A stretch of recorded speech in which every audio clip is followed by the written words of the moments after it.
Alright, hey everybody, this is Zach Rosen from The New Gay here in Washington, D.C. I'm here in Meridian Hill Park with Jay Carmona, whose job title is... I'm the action strategist and DC organizer with GetEQUAL. And GetEQUAL being the really rad progressive activist group that me and many other people have gotten more aligned with recently.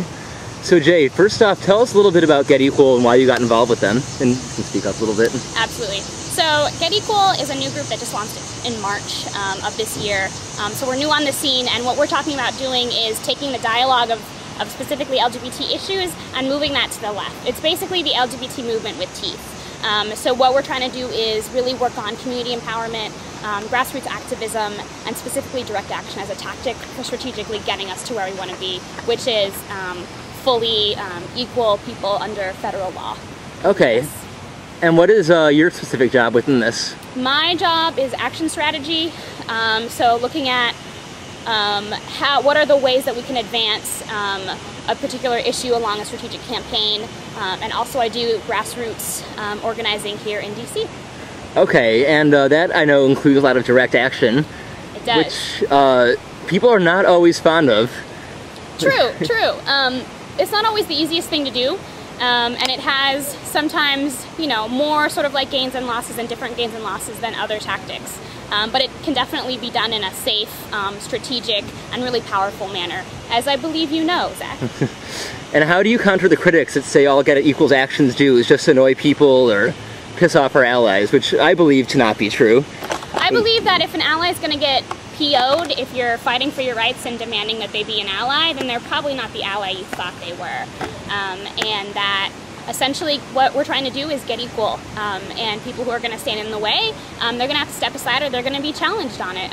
Even people who may also call themselves our allies. And I also want to say that we try to do it in the most loving and effective and strategic way, and to really build the relationships in there as well.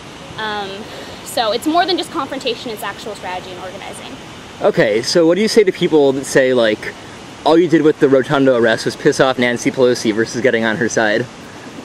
Well, I think that if Nancy Pelosi was an ally, or the ally that she's been saying that she is, that ENDA would have been passed and it would have actually been a congressional priority on her end. And looking at, you know, if you want ENDA, there's one person who can give it to us right now in the House, and that's Nancy Pelosi, and it's been held up at her.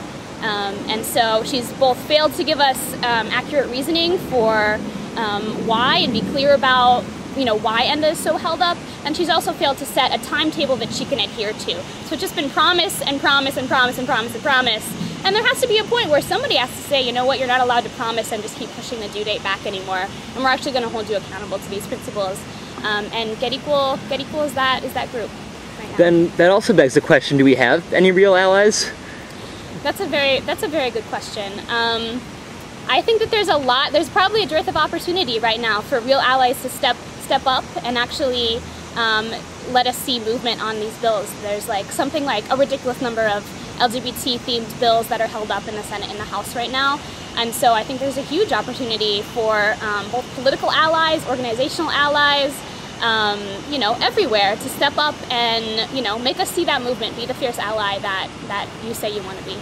And what if they can't both do that and viably keep their job in politics to further help us out? Well, pardon that my camera just slipped. I promise my interest is on your face. Okay, great.